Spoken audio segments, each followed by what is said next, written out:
What is up, everybody, and welcome to the All-NBA show powered by FanDuel, America's #1 sportsbook. Get started with $150 in bonus bets if you win your first $5 bet at FanDuel.com/All-NBA. I'm your host, Adam Mares. I'm joined by my esteemed colleague, Tim Legler. Legs, it's been too long, man. You had to do the show without me yesterday, but a lot's happened since you and I sat down. Yeah, no, listen, no slight against you, but I forgot I didn't do the show with you yesterday. So I don't know if that's, I'm not trying to take a dig at you, but you're right. I haven't seen you. I haven't seen you since last week. What the hell? It's fine, Legs. It's fine. It doesn't hurt at all. Just kidding. No, it was a great episode. Mark did a great job filling in, man. We had a good show. Content a little bit better because of what we watched last night. Yeah. Your mic, by the way, might be a little finicky, so you might want to play with it here as I set the show. But today we are obviously going to talk about it. A very impressive showing from the Indiana Pacers and one, Tyrese Haliburton, who had one of my favorite games, individual performances of the entire season.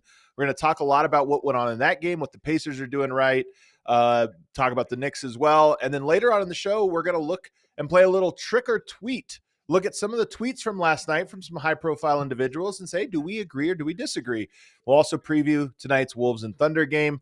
So we got a full show for you today, but we're going to start with the Pacers' 130-121 win over the Knicks, and it was Tyrese Haliburton. 32 points, 12 rebounds, 15 assists, and here's the kicker, Legs, 0 turnovers. I think as I watched this game, and I had to watch it late again. I didn't watch it live. I had to watch it after the fact, but I watched as I'm watching it, I knew what the stat line was. I knew what the score was.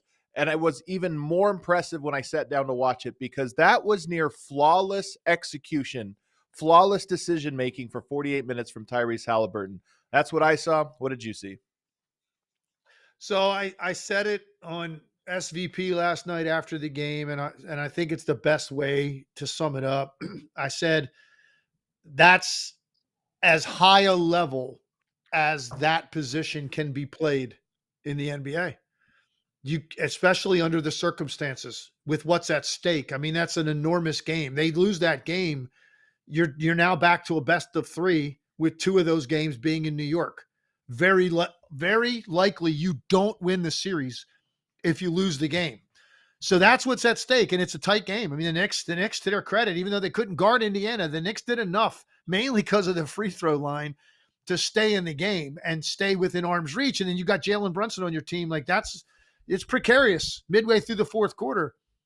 So under all of that duress and pressure and what's at stake and all that to, a team that's never been, a franchise that's never been to the finals. Like that's what we're talking about here, to pitch a perfect game, which is really what he did.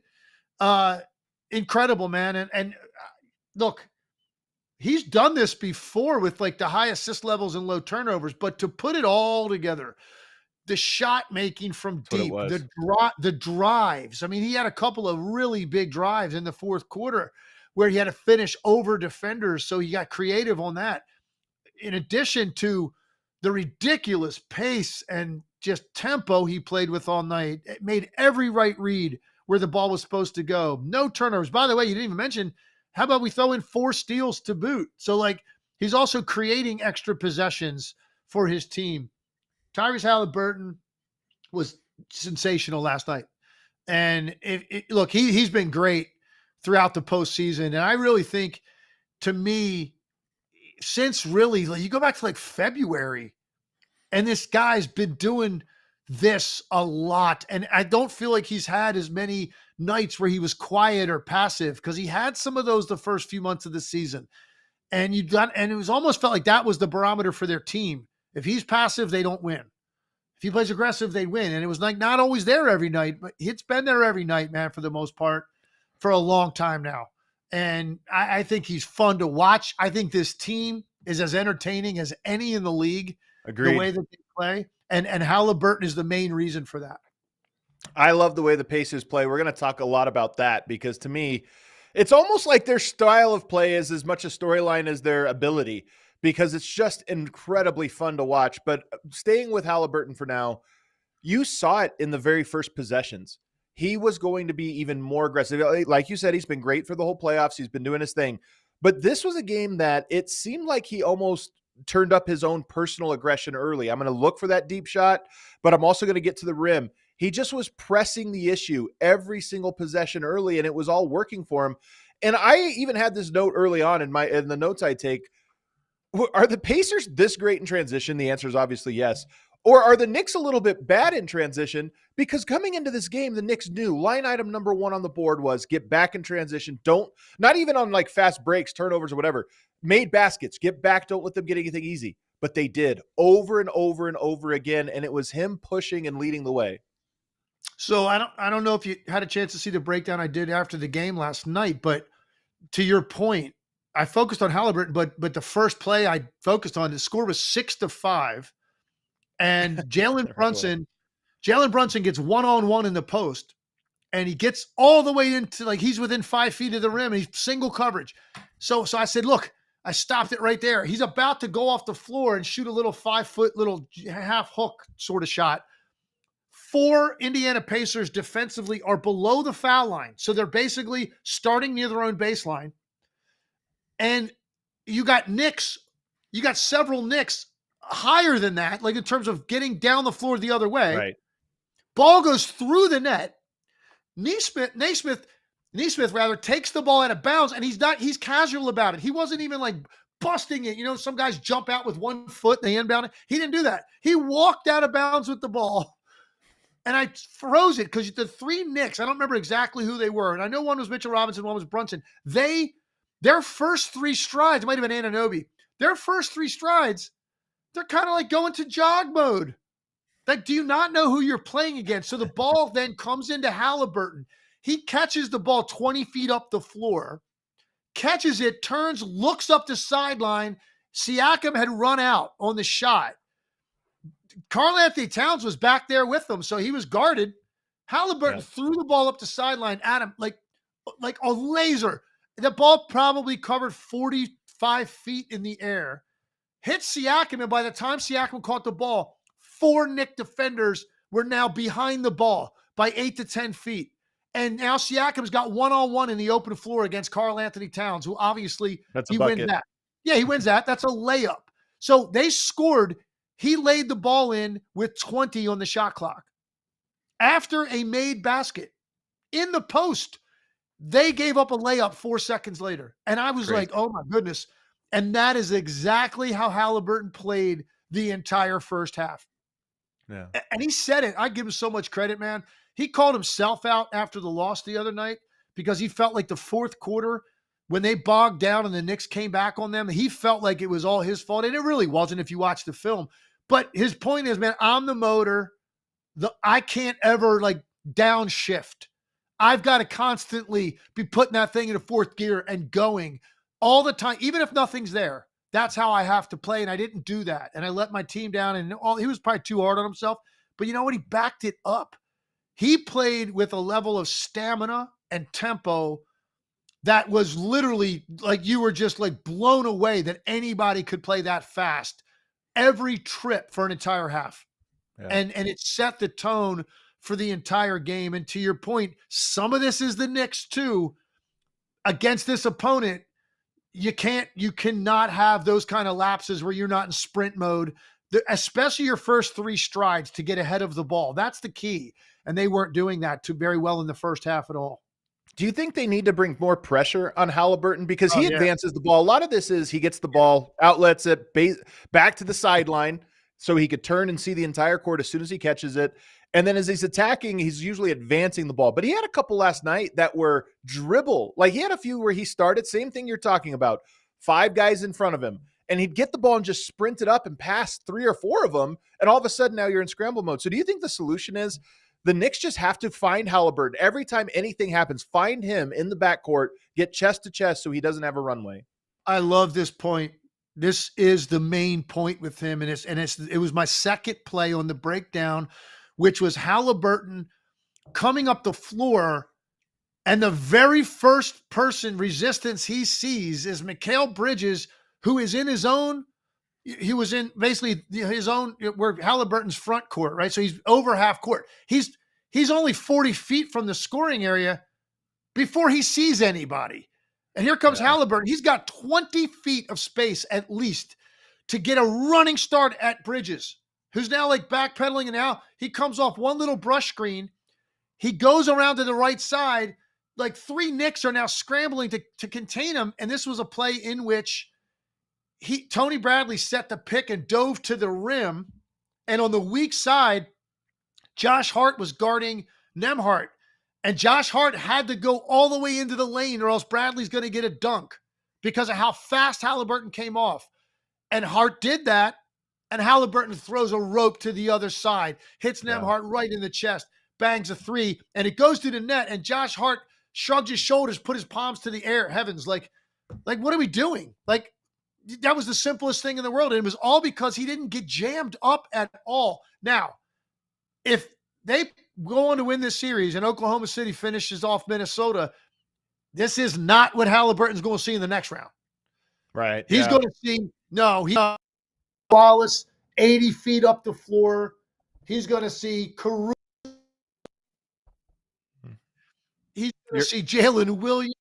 It's incredible the number of guys they have that can pressure 75 feet. The key to it all is stop his initial forward momentum, whether that's on an outlet, 25, 30 feet up the floor, or a live dribble. He has to have somebody in that space to veer him off course or make him slow down, change hands, spin, anything to stop that straight ahead momentum. The Knicks don't have the personnel to do it, Adam.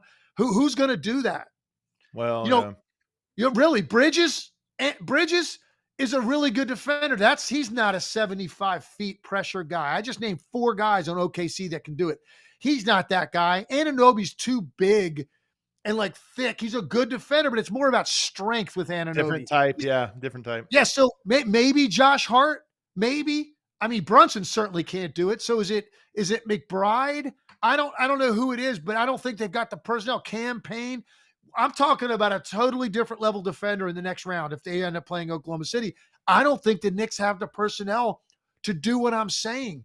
Right. And so Haliburton has all of this momentum up the floor, either with the pass ahead or with the live dribble, and they're not containing this guy. If you don't jam him up a little bit in the backcourt, they can't do it. We're going to have a lot of time to preview the next series. It looks like, 3-1 in both conferences. So it looks like we'll have some time. So I almost want to couch the OKC discussion because it is a very interesting one. They are completely different, not just in quality of defense, but also in style of defense. And that'll make for a good preview as we get into next week, should those two teams advance. But to talking about this pace, so a couple things. Haliburton is the engine, of course. And he's unbelievable. He's really, really elevating, I think, his status in a lot of people's minds because of how well he operates this Pacers system. But everybody on that team operates it as well. They all do their jobs. They get to their spots. They all collectively understand the pace that's needed. And here's what I try to think about. A lot of teams want to play with pace. A lot of teams want to do this, but it's hard to pull off. The Pacers everybody has a green light to shoot. And this is part of it. I'm curious what you think of this, because they'll take shots that aren't like A+ shots, but they just take them in rhythm. It's like, if you're open, we're pushing. That's who we are. Don't pass anything up. And I think because of that, their team makes a little bit more than they probably would, because everybody understands we're not upset over a missed shot. If it happens in the right rhythm, we accept it. But, and this is the key, legs, they also seem to collectively understand the time and moment in a game. So if you're on a little bit of a run and momentum's behind you, okay, you could be a little bit more loose. You're a little bit open, let it fly. We want quick shots. Everybody let it go. But in the moments when the Knicks made a run in this game, especially late, everybody kind of understood, okay, dial it back a little bit. Let's not force any shots. Let's make sure we get a good one. And that's the hardest thing to do. Push, everybody play free, everybody have a green light, but also understand time and place. Yeah, no, that's very true because you can't just play like your hair's on fire the whole time, right? Because just ask the Boston Celtics. They played with their hair on fire for the entire time in game 1 of that series with the Knicks, and they blew a 20-point lead because they took 63-point shots, 12 of which in the fourth quarter were within the first. When you got that big of a lead. No, there are different game in which your offense is going to operate, and you've got to make that adjustment. And that's the thing. He can do that too. Because if you go back to the game 1 win, that great comeback they made when Nesmith got hot. All right, so that was like this incredible event that took place at the end of that game. Nesmith goes nuts. They get it to overtime, but now watch what they did in overtime. They were mostly operating in the half court, and Haliburton was just getting switches, mainly targeting Jalen Brunson, who was not guarding him initially. He was calling over. He got him, wanted him, blows by him, gets downhill in the lane, and now it's like, well, how are you going to react to this? Because if you don't pinch off the corner, I'll lay it in or shoot this little push shot he's got. If you do, then I'm going to pick you apart, either wing or corner. And 2 of the biggest threes of the game came off of that action in overtime. And so he can do that in the half court too. He'll play fast right at the point that he needs to go make a play, but slow it down until they get there if it's defended well early. I just think his decision-making is so good. Like I'm sitting there watching him, Adam, as a shooter who, it's like if you make a best friend movie, it's my point guard because they're going to get me the ball when I'm open, right? They're going to find me, even if it's little bit, just a tiny bit of time that I'm open. The ball's got to be there now. Or that was my chance on that possession. And so I watch point guards and I'm just thinking like, how fun would it have been to play with Tyrese Haliburton? Because number one, I love to run. I prided myself in condition. So I was running like a maniac. Guys that want to run playing with a point guard like that, are you kidding me, man? That's like a dream. And that's what he represents. I looked it up just now. So of all the starting point guards in the league, he led the league in assists to turnovers in the regular season, 5.6 to 1. Okay. He's 44 assists to 6 turnovers in this series. You're talking over 7 to 1. So he's upped it in the most important series of the season with more pressure than he's going to face. He's actually gotten better. His sense of awareness is better than it's been. His ball security is even better. And as a result, you're watching an offense, and I'm just looking at this going, the Knicks can't guard this, man. They can't guard this. It's just too much to ask of that team with that personnel to slow this down. Now, they might not win game 5. Maybe it gets pushed, but Indiana's going to win this series. Yeah. Whether it's 5 or 6. And I'm not putting it out of the question they don't win the next game on the road and beat them again. If not, I think they'll win game 6 at home because I just don't think ultimately the Knicks can guard as many minutes as you have to in a game to give yourself a chance to win. Yeah.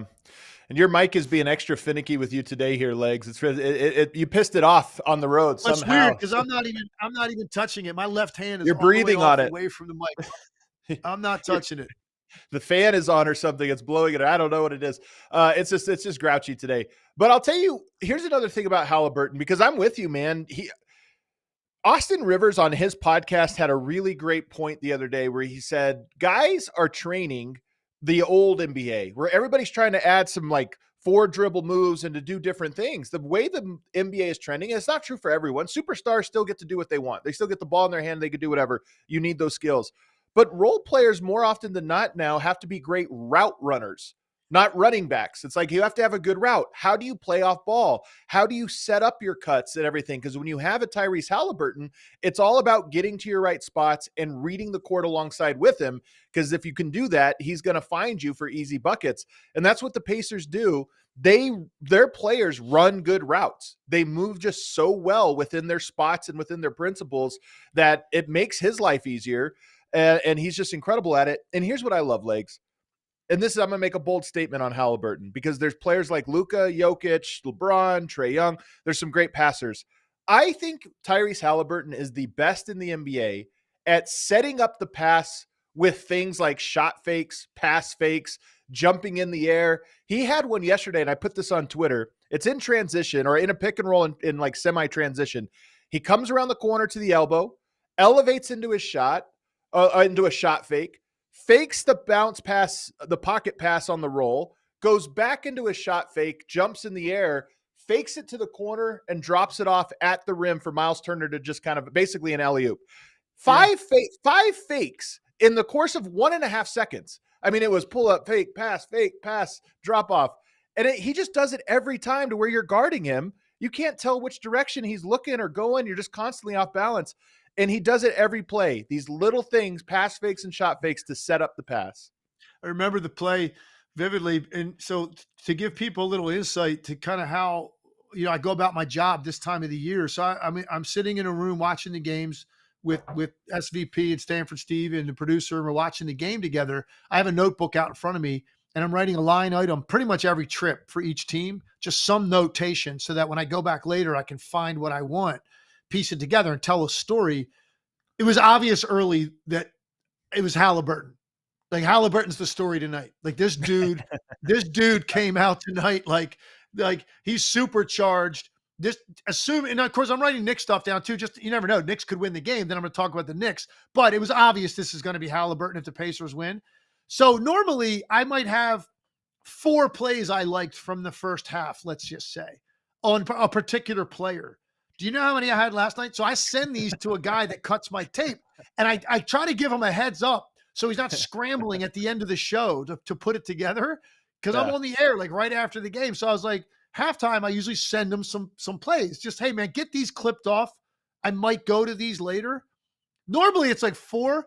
I gave him 12 plays from the first half, all Haliburton based, because I wanted to see him again so I could pick my favorite 2. Literally, this is what happened. And the reason I say that is because the play you just mentioned was obviously one of those plays. So crazy. I remember that play. I'm so glad you liked it. I'm so glad this one stood out to you, because to me, it was my favorite one. Oh, I actually had to watch it multiple times to pick up all of the nuances of what he did on that play. Yeah. Because he was freezing you with his eyes. He froze you with the ball. He knew the entire time what he was trying to manipulate you to do defensively with the ball and with his eyes and his head and where he turned his head. And the whole time he knew where he was going, and he ended up getting Miles Turner for an uncontested layup. So, it's crazy too, is like, we're all over him, and we should be, because I think that's a good way to put it. It was damn near perfection at the point guard position is what you watched last night. What's crazy is Pascal Siakam any other night's the headline, right? Because he was sensational. He was sensational, man. Between the two of them, they go 50% from the field, 50% from the 3, missed 1 free throw. Okay, this is what these 2 stars did. They showed up in a game they had to have, and Siakam was sensational. And then there's one other guy, is Benedict Mathurin, man. Yeah, and we were waiting for it. Show up. We finally got it. So let's get your thoughts on the other 2 guys for Indiana last night who stood out. Well, first of all, I'm with you on Pascal Siakam. Like, I was doing this thing last night as I was prepping for the show where I was asking how many guys on the Pacers are playing the best ball of the year. I think Haliburton's playing the best ball of his career right now. Nembhard, he's young, no question. I think Turner's playing the best basketball of his career. Nesmith, no question. Obi Toppin, I think, no question. Siakam has a championship, and he's been great. But I was sitting here thinking, it's certainly my favorite version of him, because this system just suits his skill set so well. But it might also just be the best basketball of his career. This might be the best. It's at least as good as we've ever seen him. He's in a different role than he was, obviously in Toronto. But I think it might be the best basketball of his career. I think it's a fair thing to say. I've always loved him, and I like going back to the year he won Most Improved Player. Kind of saw that could happen in the preseason. You're like, man, has anybody seen Pascal Siakam? Like, he's because he got more opportunity that year. The thing that always stood out to me about Pascal Siakam, he's relentless energy. He always plays hard. You don't really need to ever call his number. He gets everything through activity. He's just active as hell. and he doesn't over dribble.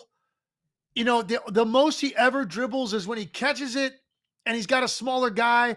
He'll put that guy on his back for 2 or 3 dribbles, and then he's got all these really quick spins off of that to get to his turnaround jumper or whatever. But he's not playing with the ball. He doesn't take shots that aren't in his wheelhouse. You rarely see Pascal Siakam take a shot and you go, my God, like, dude, that was forced. Give it up. You know, you just don't do it.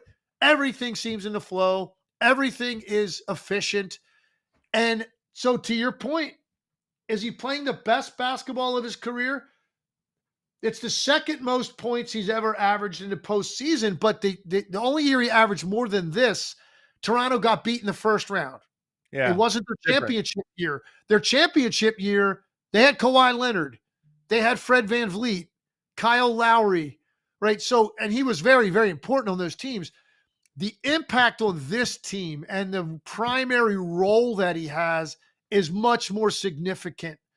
And so to be putting up these kind of numbers on a team this good when his role is more important, it all adds up to what you said. Is this the best version we've ever seen of him? And I think you're right. I think, man, it's so amazing what a great job Kevin Pritchard and their front office did in identifying the exact guy that they needed based on who their point guard was. That's literally what this was about, man. We're going to play fast with this point guard that is a game changer with his speed and tempo. What wing can we get in the league that's like all-star level that's going to fit in with this? It was the perfect find. Literally a perfect marriage, adding Pascal Siakam. And now they're in their second straight conference finals, I think about to be in their first NBA finals, and in large part to this acquisition of a very, very good player who's become a great player in this system. And even as I'm watching this year unfold, because last year they make the conference finals, you think, okay, maybe a little bit of luck of the run, like a good draw, whatever. They're a good team, but you know, okay, here I didn't have them in the conference finals last year. Same thing this year, where I'm like, they're a really good team. They could do anything. I have to take the L on it. This team is not there. This team is where they are deliberately. They built a system and have perfected it in a way where you go, that is a team that is getting the most out of themselves, and they're talented, and they're skilled enough to do it. So there's nothing fluky about what the Pacers are doing. They are a great basketball team that has a great system that everybody buys into, understands, and can execute. And they have a phenomenal couple of players in Siakam and in Haliburton. But you mentioned the guy Mathurin, and I think what a great story, because he has not had a good series.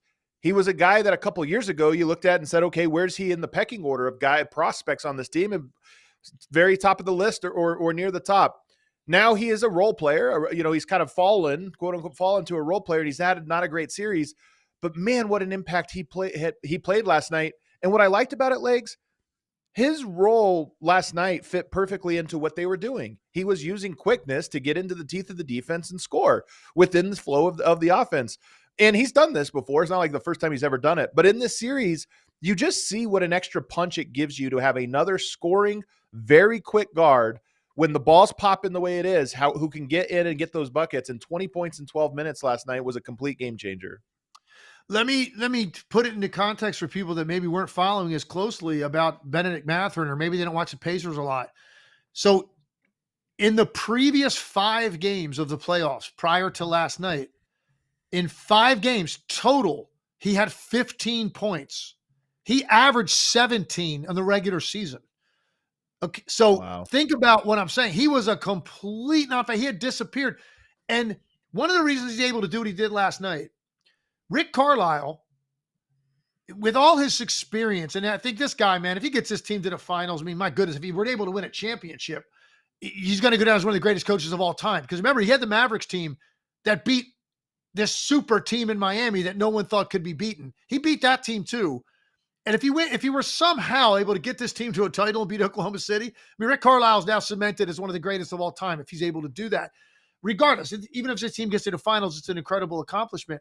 He stayed with the guy, and they asked him about him before the game. And you know what he said? He goes, I might play him more tonight than I've been playing him. That's how much I believe in Benedict Mathurin, and he's so important for us, and he's had such a great year. So he didn't play more. He only played 12 minutes, but he gave them 20 points. 20. The only guy in the game who shot more free throws than Benedict Mathurin was Jalen Brunson. Benedict Mathurin got to the line 11 times, and 10 of his points came from the foul line. Now, it's his night started off great. He walked on the floor. The very first trip, he comes off a little brush screen and shoots a pull-up 18-footer, nothing but net. Man, did a guy need that. If anybody needed that in that building, it was Benedict Mathurin. He needed to see that first one go in, and he was good to go. And now who knows? I mean, does this mean, okay, now he's going to be 15, 16, 17 a night like he was all season? I don't know. Playoffs are weird that way. But I know this. I don't know they win the game last night. As great as Haliburton was, as great as Siakam was, this is still a one-possession game in the fourth quarter. Benedict Mathurin helped put them there with his 20 points. It's a great story because he's had a very, very good year. He's on the ascension in his career, and he hit this road bump in the playoffs, man. And sometimes guys don't recover from that in the same postseason. And maybe it takes now doubt is sown going into the next season about themselves or whatever. This was a big moment for him. There's one last point I want to make on this, Adam. And I just, from living through this as a player, regardless of the circumstances of the series, up 2-1, you're at home, you're in a good spot. They weren't complete until Benedict Mathurin broke out because he's such a big part of their team. And that is hanging in the air. You walk in the locker room, he's sitting over there. He's like, putting his socks on and his shoes. And it's like this unsaid thing. Everybody knows this dude is struggling. He's a major piece of your team. You're not complete until that guy inserts himself into the equation. And he did. And it was like, wow, what a sigh of relief for all of those guys in the locker room. Now Ben's going too, in addition to everything else that's going right for us. What a great feeling. What a great moment. And I'm not sure they win the game without him last night. It is a good story too. I always like when a guy's struggling and gets a bounce back game, especially in a big game, in a big moment. It's always a good story. I'll tell you who I think their third best player. I don't even think this is a hot take, but Nesmith is unbelievable. And he is such a well-rounded player. He's not just a one-way guy. He can do a lot of things. It's not like he's great at everything, but he can do a lot of things. But I think his best skill, and Lou Dort has this one too. When you're guarding Brunson, like when you're guarding Shea, you're going to get a lot of contact and step backs. And you have to be able to absorb contact and then close the gap again. And Nesmith is so good at this. Brunson will give him something, get him a little off balance, kind of give him a nudge, push him back, but the recovery time is instantaneous. And that to me is so impressive at his size. Lou Dort's a big guy, Nesmith even bigger, and the ability to take contact and recover to me is underrated as this micro skill. He's elite at it. Great point. It really is a great point.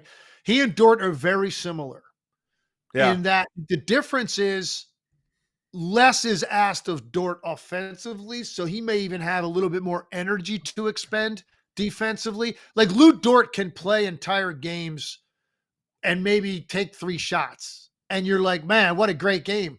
Like Nesmith is the other component too. He's a higher volume 3-point shooter. Like they need that spacing. They need him to make shots off of Haliburton and Siakam. So he's got that. But when you watch them from a technical standpoint, the way they get over screens and the way they chest up, they have this weird ability when they're guarding a ball handler and a screen is coming from either side. They have this ability at the last nanosecond to kind of jump forward into the ball handler, and they time it perfectly.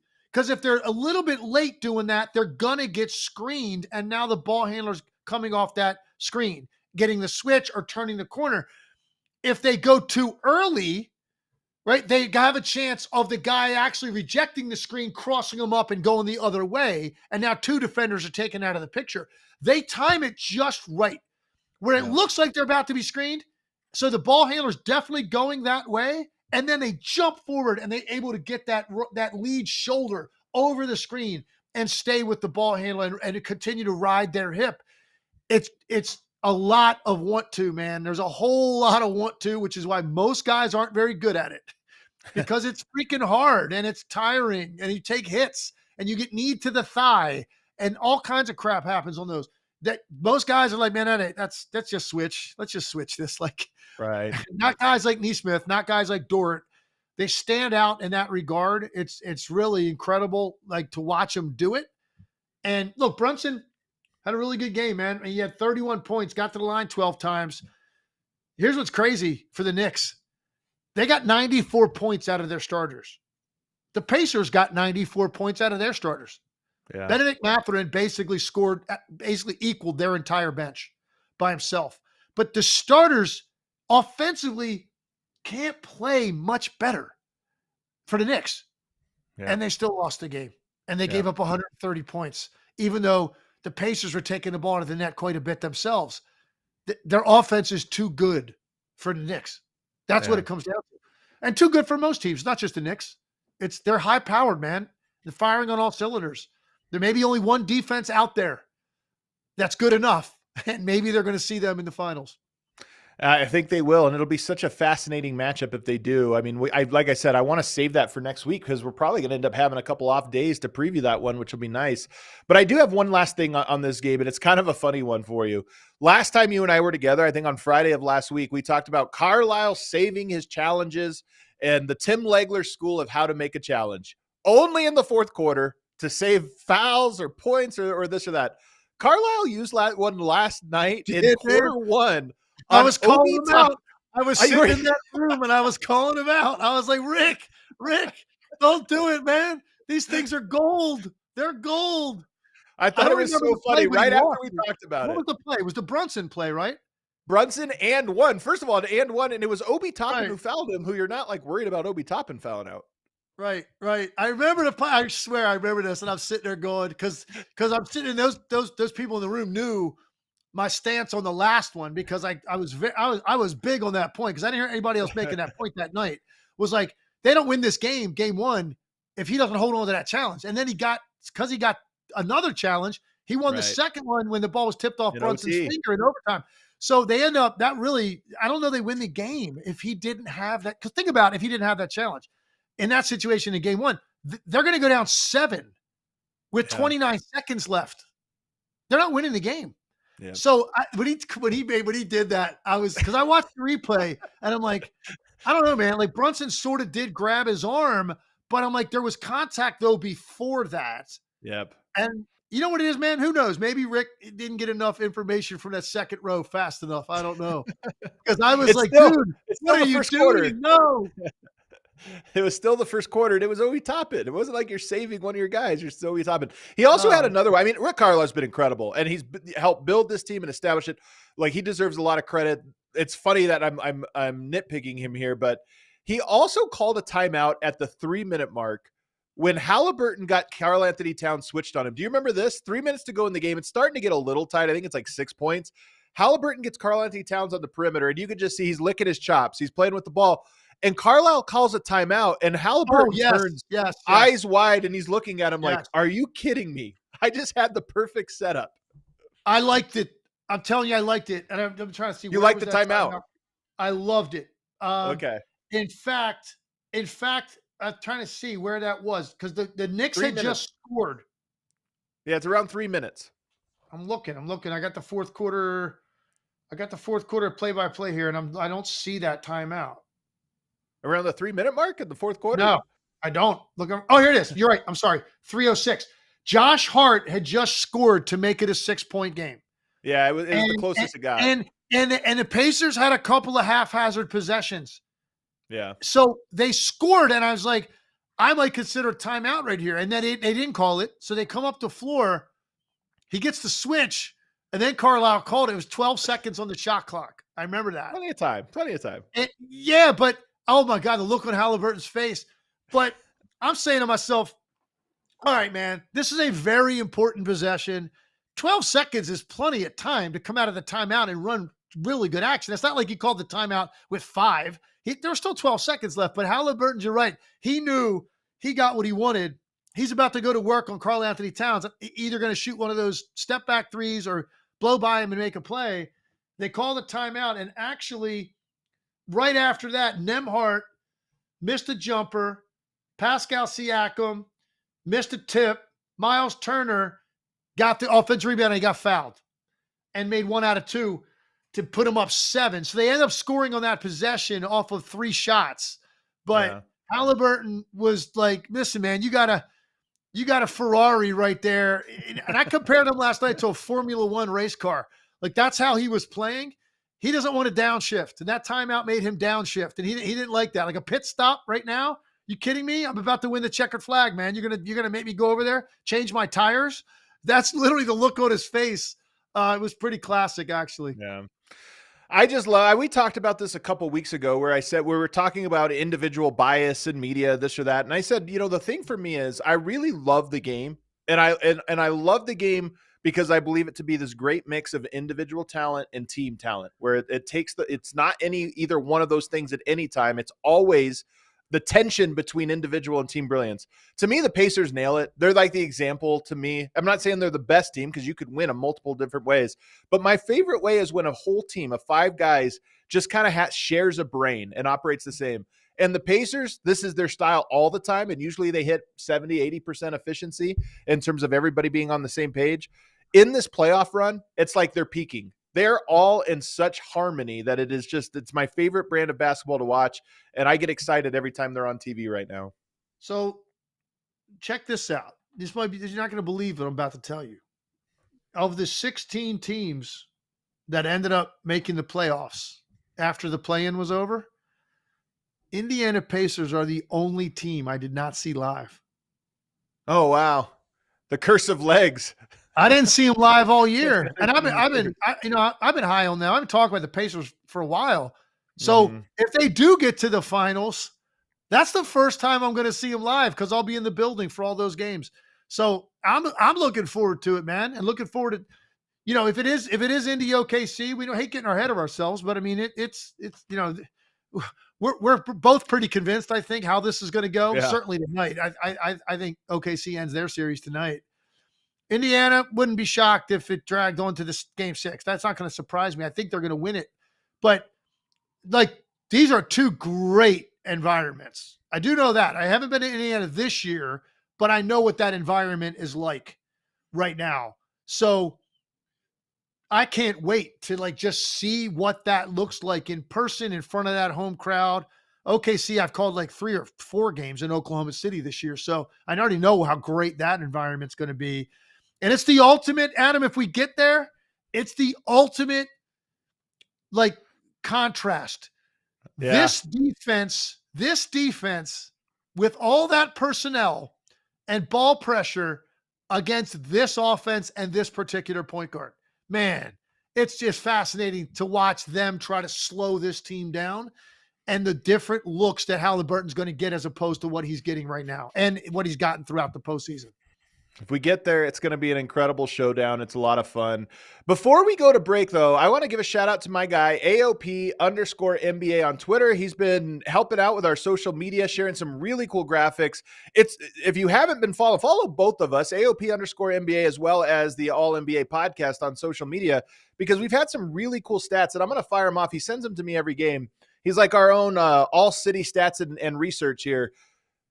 Tyrese Haliburton had 24 potential assists last night with 0 turnovers. It's the most assists without a turnover in the playoffs this year. That number is just incredible. And then you talked about Bridges not really built to give the pressure up the court. Tyrese Haliburton allowing 31.7 points per 100 possessions. Bridges is on Tyrese Haliburton in the series. Bridges is a good defender, really good defender. He has no answer for him. And those 2 numbers, 24 potential assists with 0 turnovers and 31.7 points. He's scoring on him, and he's not turning the ball over on high volume assists. It's crazy because Bridges it's rare we see a good defender get cooked this badly by an individual. All right, so before the break, I got a couple little quick nuggets to your point, what you just said. Here's the problem for Bridges. He's not a physical defender. He's great with length. And if you put a guy in front of him that's an isolation player that's going to play with the ball and try to juke you and, all that start-stop crossover stuff, he's great then because he's got an incredibly long reach. When you're asking him to fight over screens, that's not who he is. He's not a physical defender. And he's not necessarily the quickest guy. And when he has to swivel his hips and change directions, there's much quicker defenders in the league. That's why this is a nightmare matchup for Bridges. This is and then really their whole team. I think Josh Hart might be the most equipped to guard Haliburton. If you just said, hey, man, all we care about tonight, please make this guy slow down, somehow slow this guy down. He might be the most equipped to do it. Combination of lateral foot speed, want to, and physical strength. I think that might be the most likely guy.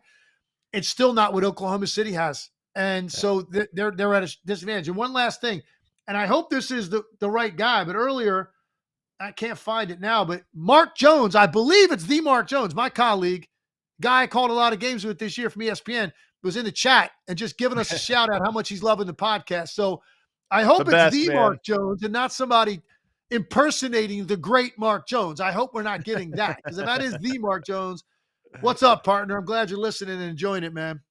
Yeah, I know he listens, man. And every time he's in Denver, we talk about it. All right, let's take a break. On the other side, we're going to do some quick hitters here, including some trick or tweet, some tweets that I saw on the timeline last night that I'm curious if Legs agrees or disagrees. We'll do that on the other side. First, the NBA playoffs are heating up, and there's no better time to experience the intensity in person. Whether you're trying to catch your favorite team live or just looking for the best deals on live event tickets, let us tell you about our friends at Vivid Seats. Vivid Seats is the best place to get your tickets for any game or show. They have the best selection of seats, a 100% buyer guarantee, and they're the only ticket marketplace that rewards you for every purchase. For a limited time, our listeners can use promo code ALLNBA30 to receive $30 off their first Vivid Seats purchase of $300 or more. Just click the link in the show notes or download the Vivid Seats app and use the promo code ALLNBA30 for $30 off your first purchase of $300 or more. And that's not all. For the remainder of the NBA playoffs, Vivid Seats is giving away free tickets every single week. Check out the exclusive Game Center in the Vivid Seats app and play NBA playoff pickets for your chance to win. When it comes to playoff hoops, being there is all that matters, so experience it live with Vivid Seats. Also want to tell you guys about FanDuel. It's the best place to find all your favorite player props, and now you can make the smarter play with new performance trends. Want to see if a guy's been hitting that over consistently, or maybe they've been flirting with a potential triple-double? Get the latest stats right inside the app and see who's heating up. And once the game starts, that's when things get interesting. You can combine live prop bets into a same-game parlay for a chance to win big. If you don't already have FanDuel, it's not too late to get in on the action. You'll get started with $200 in bonus bets if your first $5 bet wins. So just visit FanDuel.com/AllNBA to join today. Make every moment more with FanDuel, official sports bet partner of the NBA. Must be 21 and older and present in select states, or 18 plus and present DC. First online real money wager only. $5 first deposit required. Bonus issued as non-withdrawable bonus bets, which expire 7 days after receipt. Restrictions apply. See terms at sportsbook.fanduel.com. Gambling problem? Call 1-800-GAMBLER or visit fanduel.com/RG. All right, back here on the All NBA show. Hope you're enjoying the show. We got episodes every day of the week this week live right here. Tomorrow we'll be back 10 o'clock Mountain, 12 o'clock Eastern. Real quick, I have a question for you. Why don't we see more true? We're seeing the success of Tyrese Haliburton. Why don't we see more true point guards in the NBA? He's a throwback point guard. I mean, he plays with pace, but it's like he's a floor general, sets the table. It's not just one style. It's not just pick and roll. He does everything. Why do you think we don't see more of those types of point guards? There's a lot of pick and roll, shooting, scoring point guards, but not a lot of Tyrese Haliburtons. Oh, your mic is unplugged, or you muted yourself or something. There you go. There you go. You're back. You're back now. That narrative has changed. I don't know when it began. The narrative about what that position requires, what gets the attention, what players like to do, changed a number of years ago. Those guys are much harder to find. When you find one that wants to play like a traditional point guard, and by the way, it's not like Haliburton's out there giving you 10 points a game trying to just set people up. The guy can drop 30 any night, but he thinks the game differently. His anticipation of what he's trying to create revolves around playmaking first, scoring then as needed. But that's changed, Adam. That's not the way young players view it. That's not the way parents of young guards view it. That's not the way AAU coaches view it. That position now is more glamorized as a scorer. And so that is something and it starts at that level. So the mentality is different, man. Give me a ball screen and let me go. Give me an ISO and let me go. Give me the open floor and let me go. It's not to say there aren't still some out there. And it's awesome when you find one that plays that way and how much you like watching that and watching guys like that play. It's just the mentality around, what gets glorified at that position has changed. And now it's the 3-point shooting and the crossover and the step back to get your shot off. That's what gets the attention. And so the guys that play it a little bit differently, that really enjoy picking you apart with their anticipation, their vision, and their ability to deliver the ball to shooters, there aren't as many guys that enjoy it at that level. And so when you see one that does, man, it stands out. And like I said, and has that kind of scoring punch and shooting ability on top of that. But there's plenty of nights Tyrese Haliburton can get you 15. And if he's the motor that he was last night, it'll be more than enough to win the game. And he's going to be perfectly fine with that. He knew last night, the situation required something special out of him because of how important. I believe whoever won that game last night was going to win the series. Yeah. And that's what was at stake in that game. And he knew something special would be required. Great players are able to summon that up when they need it the most. He and Siakam did it last night. I think it also just takes time to develop a true point guard. Like, you could come in and score and get buckets or this or that. I think it takes a little patience because that position's so difficult. And the NBA is more nuanced, or as nuanced as it's ever been, in terms of there's all these different coverages and things you have to do, that it's just, you have to be patient. I mean, Haliburton, his first couple of years, he got traded. He got traded away. He's a good prospect. We don't know what he'll be. Now you look at what he's blossomed into. He would never be traded. The Pacers will not trade him. You know who played like this? I'm thinking, Adam, like that injuries kind of derailed him, but reminded me of the pace and the playmaking in addition to the scoring as like almost secondary to scoring. John Wall at his best, I thought was a lot like, that's not nearly as consistent or good as a shooter, but in terms of the pace and style and understanding, I want to get downhill as fast as I can early in the possession to make those kick out wing and corner passes and lobs. He played a lot like that early in the clock. He had injuries and he was on a bad team most of the time. They had a couple good years there in Washington, but for the most part, wasn't like on relevant teams and was hurt a lot. And his career kind of got derailed. But like the mentality of use pace to put pressure to create early in the clock, and then knowing I can shoot at any time on this possession if I want to. But the pace I create in the first 6 seconds, that's what leads to great offense for other people on my team. Very few guys have the stamina, the desire, or even the understanding of the game to play the way that Tyrese Haliburton does. Yeah. He's incredible to watch, man. All right, let's go to trick or tweet. Let's look at some tweets that producer James found. We're going to say, do we agree or disagree? The first one comes from Andy Bailey, friend of the show. Pacers making the finals would be good for the NBA. Smaller market, didn't tank, fun brand of basketball. At some point, the league has to figure out how to market these stories more effectively. Do you agree about both points? The Pacers would be good for the NBA, and the NBA needs to do a better job of, this feels like a surprise, but it shouldn't. You should spend the year setting the table for any possibility, including this Pacers making the finals. Well, I'm going to be fascinated to see if that's the match that we get, what those numbers look like. That ultimately reflects how interested people are. That's just the way it works. How many people watched it? For me, it would be great, because there's nothing going to be more fascinating than watching these two teams play and break that down. I mean, so for like an analyst or the media, people that love this game, the purity of it, you're talking about, that could be one of the most entertaining and fun series we've seen in a long time if it ends up being those two teams. But does that mean necessarily it's good for the NBA in terms of the number of eyeballs on it, which is ultimately kind of how you determine what's good for the league? I'm not sure. I hope more people tune in. You want to watch something really fun and entertaining and two really good basketball teams? Indiana, Oklahoma City, man, is going to give you that. Hopefully, more people are interested than I think the narrative says. The narrative is like, oh, man, Indiana, Oklahoma City, what are we going to do with that final? I hope that's not right. I don't feel that way at all. I'm going to love it.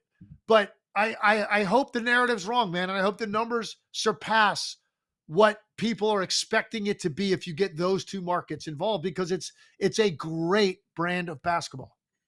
And I think that if I were to set the narrative for these two teams, one, I mean, it's just you need it, the NBA and the league partners, and even we can fall into this trap. Although I think we're very cognizant of trying to tell what's interesting about every team we talk about, not just what's going on, but hey, we find basketball interesting, so we want to share with you what we find interesting about them. But what's interesting about these teams is they represent two different modern styles of basketball. One is unbelievable athleticism and versatility and IQ defensively in the Oklahoma City Thunder, the way they pull off so many complex rotations and different things every possession. And then one, the exact same thing, but offensively, ball movement, spacing, those things. So to me, that's how you tell the story here in the lead up to it is, hey, one team is unbelievable defensively in this modern style, and one team is that way, but offensively. And it's just, that's why it would make for such a great clash. Plus, Haliburton and Shea. Shea's the MVP. You know, he's incredible. Haliburton, I like the fact that tell me what you think about this. He was voted by his peers most overrated player in the NBA. I don't know if you saw that in the player survey earlier this year. I love that he looks like he's on the doorstep to go to the finals now after getting voted by his peers most overrated. First of all, when that poll came out, I literally laughed at that. I thought it was one of the most absurd things I've ever heard. How could you possibly pick him as the most overrated player in the league? I mean, come on. That almost sounded personal, like for some reason. I don't like him for some reason. I don't know what it is. He seems like a great guy. His post-game pressers are intelligent and thoughtful. I know he had the situation crop up with his dad, who was back in the building last night, by the way. They let Haliburton's dad back in after confronting Giannis on the court, which was really bizarre. Something looked like something you see in an AAU tournament or something, but so that was really weird. But he's back in the building. But that's not Tyrese Haliburton necessarily. And for the most part, I don't know. He seems very likable. Got a great personality. He's incredibly entertaining.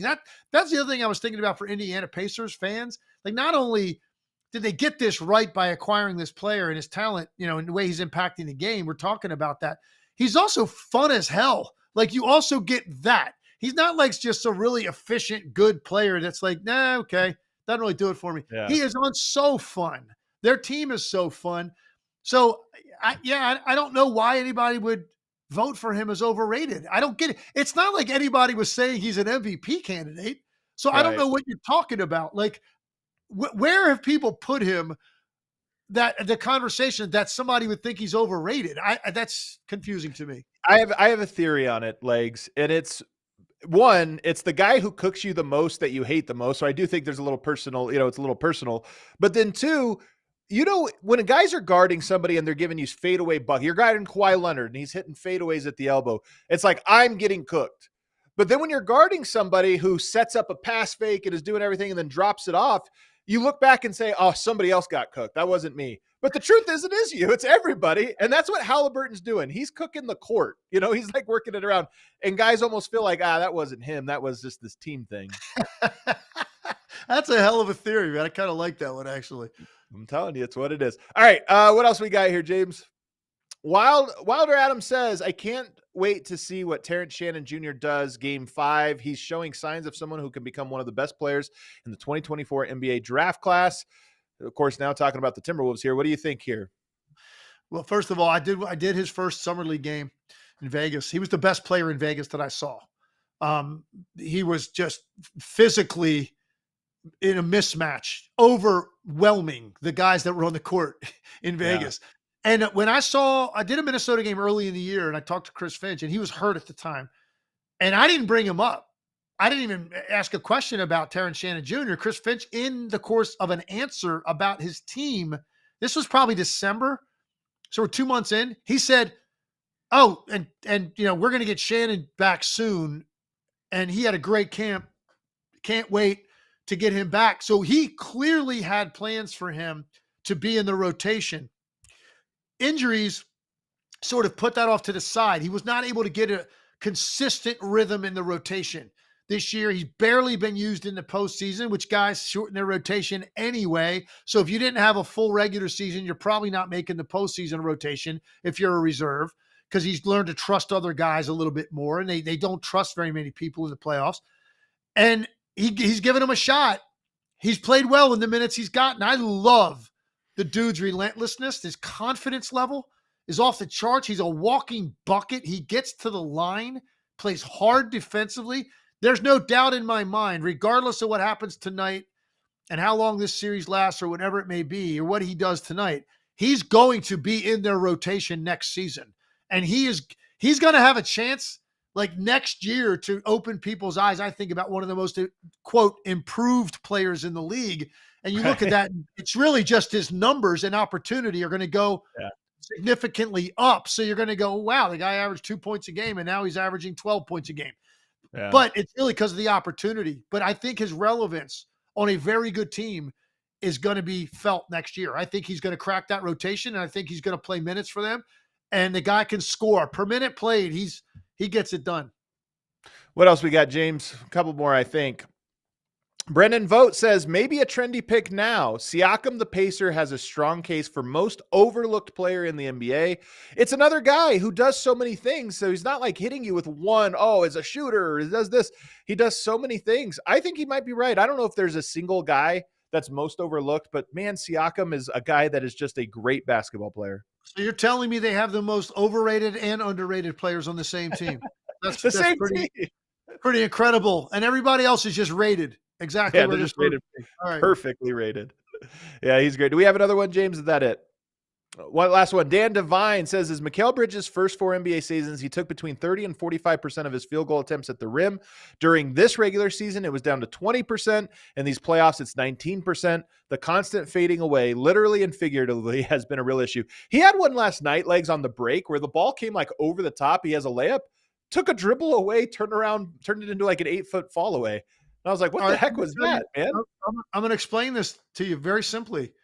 Mikal Bridges does not have any creativity with his handle. He doesn't have any. He's pick a direction and go. Okay, so in the regular season, against regular season defenses, regular season officiating, the lack of physicality, he can turn more of those catch opportunities into straight line dribble drives to get to the rim, whether it's transition or half court. In the playoffs, it's much harder to get there without getting grabbed, held, bumped. And so knowing that, he's not going to get there. He's got to finish it with contact, and now he's going to miss.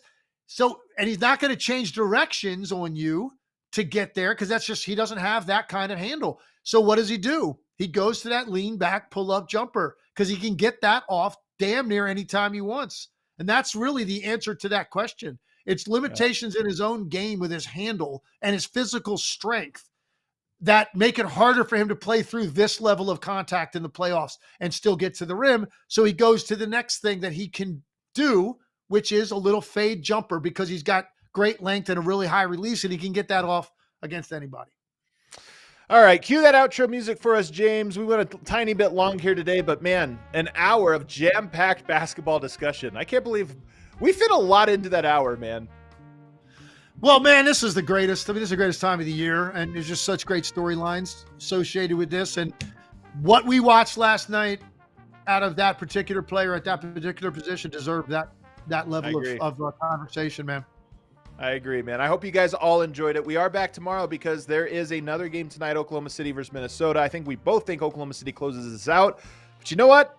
It would tell us something about the character and backbone of that Minnesota team if they're able to go into Oklahoma City and pull one out here and keep this series alive. So always fun to tune in. We will be back tomorrow breaking down whatever happens.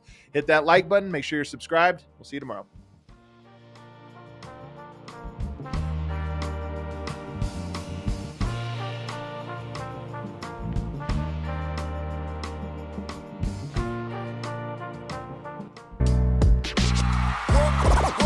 Silly like the mayor.